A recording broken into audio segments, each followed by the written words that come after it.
10 बातें जो कृष्ण के जीवन को बनाती है महानतम। जीवन प्रबंधन के लिए सबसे श्रेष्ठ सूत्र धर्म। जन्म से लेकर देहत्याग तक भगवान कृष्ण के जीवन की लगभग हर घटना में कोई सूत्र है। युद्ध भूमि पर दिया गया गीता का उपदेश संसार का श्रेष्ठतम ज्ञान माना जाता है। मैनेजमेंट मास्टर कहें या जगत गुरु, गिरधारी कहें या रणछोड़, भगवान कृष्ण के जितने नाम हैं उतनी कहानियां। जीवन जीने के तरीके को अगर किसी ने परिभाषित किया है तो वो कृष्ण हैं। कर्म से होकर परमात्मा तक जाने वाले मार्ग को उन्हीं ने बताया है। संसार से वैराग्य को सिरे से नकारा। कर्म का कोई विकल्प नहीं, ये सिद्ध किया। कृष्ण कहते हैं, मैं हर हाल में आता हूँ। जब पाप और अत्याचार का अंधकार होता है तब भी, जब प्रेम और भक्ति का उजाला होता है तब भी। दोनों ही परिस्थिति में मेरा आना निश्चित है। वैसे तो कृष्ण का संपूर्ण जीवन ही एक प्रबंधन की किताब है, जिसे सैकड़ों हजारों बार कहा सुना जा चुका है। कुरुक्षेत्र में दो सेनाओं के बीच खड़े होकर भारी तनाव के समय कृष्ण ने अर्जुन को जो ज्ञान दिया वो दुनिया का श्रेष्ठतम ज्ञान है। गीता का जन्म युद्ध के मैदान में दो सेनाओं के बीच हुआ। जीवन की श्रेष्ठतम बातें भारी तनाव और दबाव में ही होती हैं। अगर आप दिमाग को शांत और मन को स्थिर रखने की कोशिश करें तो सबसे बुरी परिस्थितियों में भी आप अपने लिए कुछ बहुत बेहतरीन निकाल पाएंगे। ये कृष्ण सिखाते हैं। गीता पढ़ने से पहले अगर इसी बात को समझ लिया जाए तो गीता पढ़ना सफल हुआ। कृष्ण का जीवन ऐसी ही बातों से भरा पड़ा है, जरूरत है नजरिए की। उनका जीवन आपके लिए माइथोलॉजी का एक हिस्सा मात्र भी हो सकता है और आपका पूरा जीवन बदल कर रख देने वाला ज्ञान भी। आवश्यकता हमारी है, हम उनके जीवन से लेना क्या चाहते हैं। कृष्ण मात्र कथाओं में पढ़ा या सुना जाने वाला पात्र नहीं है, वो चरित्र और व्यवहार में उतारे जाने वाले देवता हैं। कृष्ण से सीखें कैसे जीवन को श्रेष्ठ बनाया जाए। 10 बातें हैं जो अगर व्यवहार में उतार ली तो सफलता निश्चित मिलेगी। 1. शुरू से अंत तक जीवन संघर्ष ही है। कारागृह में जन्मे कृष्ण, पैदा होते ही रात में यमुना पार कर गोकुल ले जाया गया। तीसरे दिन पुतना मारने आ गई। यहाँ से शुरू हुआ संघर्ष देह त्यागने से पहले द्वारिका डुबोने तक रहा। कृष्ण का जीवन कहता है, आप कोई भी हो, संसार में आए हैं तो संघर्ष हमेशा रहेगा। मानव जीवन में आकर परमात्मा भी सांसारिक चुनौतियों से बच नहीं सकता। कृष्ण ने कभी किसी बात की शिकायत नहीं की। हर परिस्थिति को जिया और जीता। कृष्ण कहते हैं, परिस्थितियों से भागो मत, उसके सामने डटकर खड़े हो जाओ, क्योंकि कर्म करना ही मानव जीवन का पहला कर्तव्य है। हम कर्मों से ही परेशानियों से जीत सकते हैं। 2. स्वस्थ शरीर से ही विजय है। कृष्ण का बचपन माखन मिश्री खाते हुए गुजरा। आज भी भोग लगाते हैं हम, लेकिन ये संकेत कुछ और है। आहार अच्छा हो, शुद्ध हो, बल देने वाला हो। बचपन में शरीर को अच्छा आहार मिलेगा तो ही इंसान युवा होकर वीर बनेगा। शरीर को स्वस्थ रखना है तो बचपन से ध्यान देने की जरूरत है। ये पेरेंटिंग के दौर से गुजर रहे युवाओं के लिए बड़ा मैसेज है। अपने बच्चों को ऐसा खाना दें जो उनको बल दे। सिर्फ स्वाद के लिए ही ना खिलाएं। तभी वे बड़े होकर स्वयं को और समाज को सही दिशा में ले जा पाएंगे। 3. पढ़ाई किताबी ना हो, रचनात्मक हो। कृष्ण ने अपनी शिक्षा मध्य प्रदेश के उज्जैन में सांदीपनी ऋषि के आश्रम में रहकर पूरी की थी। कहा जाता है 64 दिन में उन्होंने 64 कलाओं का ज्ञान हासिल कर लिया था। वैदिक ज्ञान के अलावा उन्होंने कलाएं सीखीं। शिक्षा ऐसी ही होनी चाहिए जो हमारे व्यक्तित्व का रचनात्मक विकास करे। संगीत, नृत्य, युद्ध सहित 64 कलाओं कृष्ण के व्यक्तित्व का हिस्सा हैं। बच्चों में कोरा ज्ञान न भरें। उनकी रचनात्मकता को नए आयाम मिलें, ऐसी शिक्षा व्यवस्था हो। 4 रिश्तों से ही जीवन है, बिना रिश्तों के कुछ नहीं। कृष्ण ने जीवन भर कभी उन लोगों का साथ नहीं छोड़ा जिनको मन से अपना माना।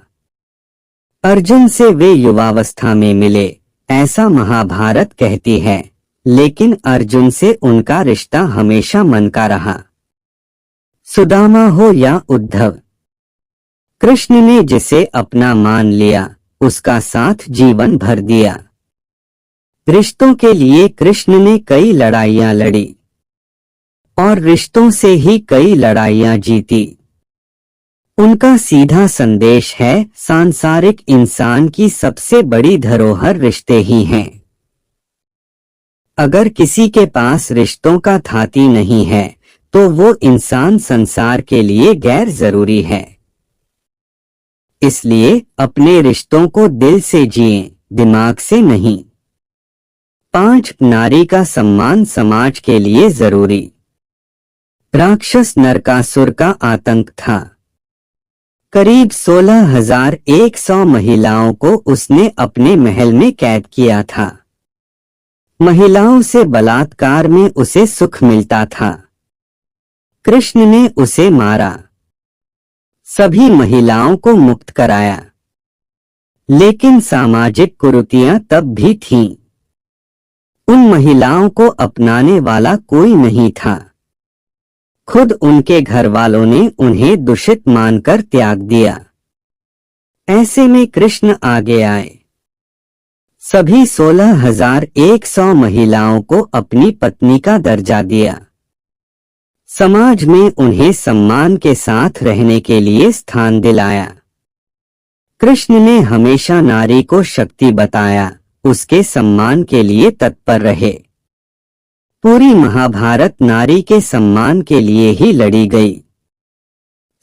आप कृष्ण भक्त हैं तो अपने आसपास की महिलाओं का पूरा सम्मान करें। कृष्ण की कृपा पाने का ये सरलतम मार्ग है। 6. आपके मतभेद अगली पीढ़ी के लिए बाधा ना बने। कम ही लोग जानते हैं कि जिस दुर्योधन के खिलाफ कृष्ण ने आजीवन पांडवों का साथ दिया, उसकी मौत का कारण भी कृष्ण की कूटनीति बनी। वो ही दुर्योधन रिश्ते में कृष्ण का समधी भी था। कृष्ण के पुत्र सांब ने दुर्योधन की बेटी लक्ष्मणा का अपहरण करके उससे विवाह किया था, क्योंकि लक्ष्मणा सांब से विवाह करना चाहती थी, लेकिन दुर्योधन खिलाफ था। सांब को कौरवों ने बंदी भी बनाया था। तब कृष्ण ने दुर्योधन को समझाया था कि हमारे मतभेद अपनी जगह हैं, लेकिन हमारे विचार हमारे बच्चों के भविष्य में बाधा नहीं बनने चाहिए। 2 परिवारों के आपसी झगड़े में बच्चों के प्रेम की बलि न चढ़ाई जाए। कृष्ण ने लक्ष्मणा को पूरे सम्मान के साथ अपने यहाँ रखा। दुर्योधन से उनका मतभेद हमेशा रहा, लेकिन उन्होंने उसका प्रभाव कभी लक्ष्मणा और सांब की गृहस्थी पर नहीं पड़ने दिया। 7. शांति का मार्ग ही विकास का रास्ता है। कृष्ण ने महाभारत युद्ध के पहले शांति से समझौता करने के लिए पांडवों और कौरवों के बीच मध्यस्थता की। हालांकि दोनों ही पक्ष युद्ध लड़ने के लिए आतुर थे, लेकिन कृष्ण ने हमेशा चाहा कि कैसे भी युद्ध टल जाए। झगड़ों से कभी समस्याओं का समाधान नहीं होता है। शांति के मार्ग पर चलकर ही हम समाज का रचनात्मक विकास कर सकते हैं। कृष्ण ने समाज की शांति से मन की शांति तक दुनिया को ये समझाया कि कोई भी परेशानी तब तक मिट नहीं सकती जब तक वहां शांति ना हो, फिर चाहे वो समाज हो या हमारा खुद का मन। शांति से ही सुख मिल सकता है, साधनों से नहीं। 8. हमेशा दूरगामी परिणाम सोचें। महाभारत में जुए की घटना के बाद पांडवों को वनवास हो गया। कृष्ण ने अर्जुन को समझाया कि ये समय भविष्य के लिए तैयारी करने का है। महादेव शिव, देवराज इंद्र और दुर्गा की तपस्या करने को कहा। कृष्ण जानते थे कि दुर्योधन को कितना भी समझाया जाए, वो पांडवों को कभी उनका राज्य नहीं लौटाएगा। तब शक्ति और सामर्थ्य की जरूरत होगी। कर्ण के कुंडल कवच पांडवों की जीत में आड़े आएंगे, ये भी वे जानते थे। उन्होंने हर चीज पर बहुत दूरगामी सोच रखी। कोई भी फैसला तात्कालिक आवेश में नहीं लिया। हर चीज के लिए आने वाली पीढ़ियों तक का सोचा। यही सोच समाज का निर्माण करती है। 9. हर परिस्थिति में मन शांत और दिमाग स्थिर रहे। पांडवों के राजसूय यज्ञ में शिशुपाल कृष्ण को अपशब्द कहता रहा। छोटा भाई था लेकिन मर्यादाएं तोड़ दी। पूरी सभा चकित थी, कुछ क्रोधित भी थे, लेकिन कृष्ण शांत थे, मुस्कुरा रहे थे।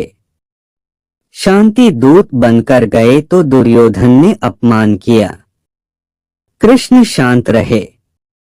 अगर हमारा दिमाग स्थिर है, मन शांत है, तभी हम कोई सही निर्णय ले पाएंगे।